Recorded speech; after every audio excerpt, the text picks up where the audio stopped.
to be here for my first time ever talking. I'm new at this, and by this I mean speaking.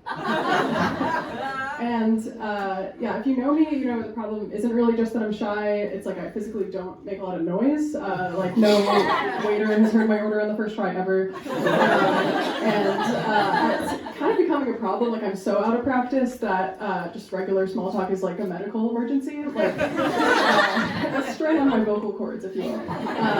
So yeah, like for example, this one time a few weeks ago, my friends and I went to this party. We got kind of wild. This was the same night that drunk me stole and hid my friend's pajamas, and none of us could find them for days. And on a similar level, I had like 3 conversations. The next morning, of course, I woke up hoarse. My voice was gone from these 3 conversations. And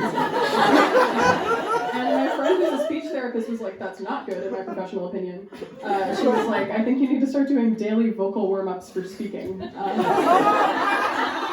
I was like, "Say less, I was a choir kid." So here's a thought I had recently. Why do all mayors look like that? Like,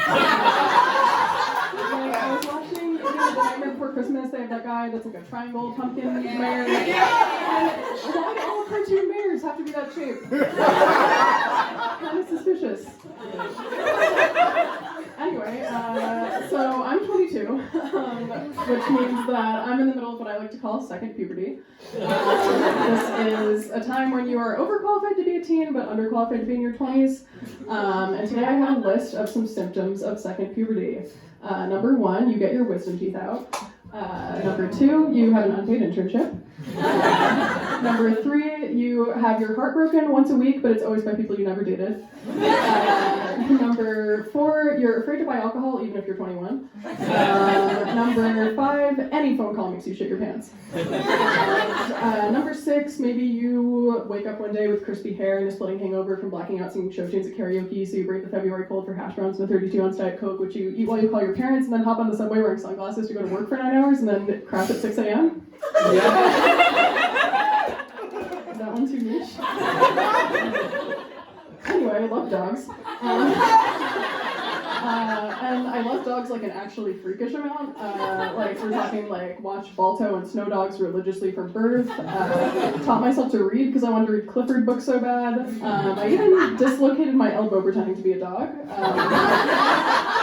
To read the 5th on what year that was. And when I was really little and I saw my childhood pet dog at the pet store in the mall, I would freak out every time, of course, and call out what I assumed was her name, which was mm-hmm. I was already above talking. I was not going to give her name with letters. So just every time we went to the mall, I would see this dog and it was just like a prodigy ventriloquist until finally my parents gave in and purchased and then they're sitting there trying to figure out what to name her. They're like, "Do we actually name her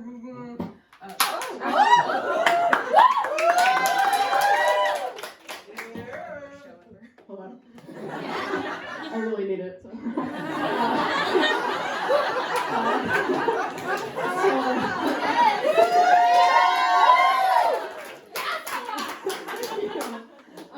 So. So my parents purchased and they're sitting there trying to figure out what to name her. They're like, "Do we actually name her Like, is that spelled like GNGN? Like, never mind, that's going to be too confused. So I don't know about you guys, but I went to public school New Jersey, and so you guys got another big thing is onomatopoeia. Of course, they're like, if you guys really want to hook an audience, you just got to start your essay with onomatopoeia. Which, like, sure, like, correct, I guess, but, like, they had us out there in standardized tests like, boom, pop, squish. And this essay I will. And I found out recently that, like, onomatopoeia is a bit of a New Jersey special. No one else I know thinks that onomatopoeia is the fastest way to hook an audience. And I found this out because my roommate texted our roommate group chat and was like, "Emma, when you get home, I have a surprise for you." And I said, "Hooked me faster than onomatopoeia." Everyone else is like, "I'm sorry, what?" Speaking of school. I also went to private couples kindergarten, which checks out for me. This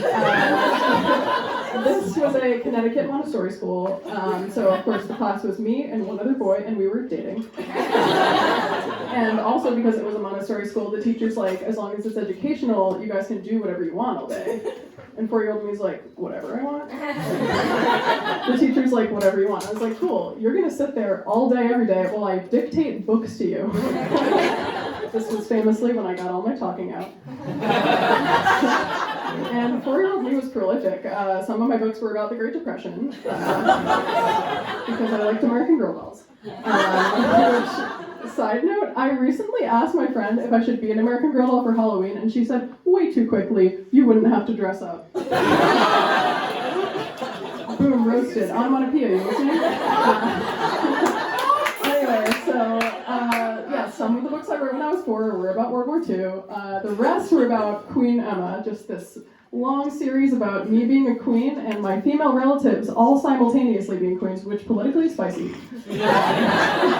And my teacher's like, you're 4, don't you want to be a princess? And I was like, no, Queen Emma.